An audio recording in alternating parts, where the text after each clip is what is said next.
Et si un scénario, c'était bien plus qu'une simple histoire? Si c'était en fait un miroir? Le miroir de l'âme de la personne qui l'écrit. C'est exactement cette idée qu'on va explorer ici, l'écriture vue comme un voyage très intime à la découverte de soi. C'est une idée vraiment puissante quand on y pense. Parce que oui, écrire, c'est exigeant, c'est même parfois un vrai parcours du combattant. Et c'est justement dans cette épreuve, dans cette difficulté, que l'auteur se retrouve face à lui-même, face à ses propres conflits, ses doutes, ses désirs. Et tout ça, il le projette, consciemment ou non, dans ses personnages. Écoutez bien cette phrase, tout dans un scénario provient finalement de quelque chose qui s'est accumulé en moi. Ça, c'est la réflexion d'un scénariste après 15 ans de métier, donc ça a du poids.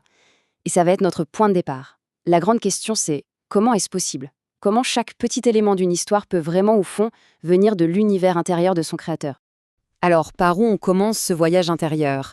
Eh bien, la toute première étape, c'est de revenir à la base, à la source de tout, ce qu'on peut appeler le puits de l'expérience, c'est-à-dire tout ce que l'auteur porte déjà en lui.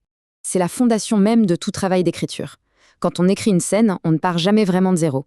On va puiser, souvent sans même s'en rendre compte, dans cette immense réserve intérieure qu'on a tous, une réserve d'expérience, de souvenirs. C'est de là que vient l'étincelle pour créer quelque chose de nouveau. Et c'est là que ça devient fascinant, parce que c'est le subconscient qui entre en jeu. Même les souvenirs qu'on croit avoir complètement oubliés, ces petits fragments de vie bien enfouis, eh bien, ils peuvent remonter à la surface et venir nourrir l'histoire avec des détails, des émotions, d'une manière complètement inattendue. Bon, mais alors, que se passe-t-il quand ce fameux puits intérieur, on a l'impression qu'il est à sec, quand on se sent vide? Comment on fait pour continuer à créer dans ces moments-là? Ah, la fameuse angoisse de la page blanche, le blocage de l'écrivain. On est nombreux à connaître ça. Mais la bonne nouvelle, c'est qu'il existe une méthode, une approche assez structurée pour relancer la machine. Voilà comment ça marche, en 3 étapes assez simples. D'abord, il faut admettre qu'il y a un truc qui cloche, qu'il manque quelque chose. C'est la première prise de conscience.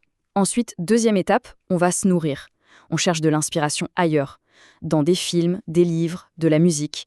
Et enfin, troisième étape, la plus importante. On intègre tout ça. On l'adapte, on se l'approprie pour que ça colle à notre histoire. C'est un vrai cycle. On apprend et on crée.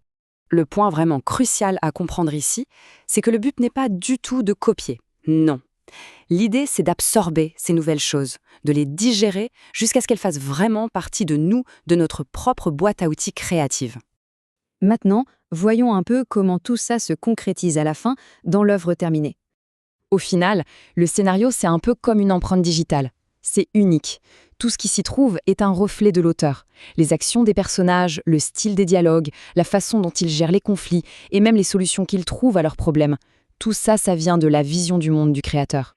En gros, on peut vraiment dire que l'histoire devient une sorte d'autoportrait. Un portrait fait de milliers de petites décisions créatives et chacune de ces décisions nous ramène à une seule et même source, l'auteur. Et ça nous laisse avec une dernière question. Une question pour la route. Si une histoire est vraiment un miroir, qu'est-ce qu'elle reflète au juste?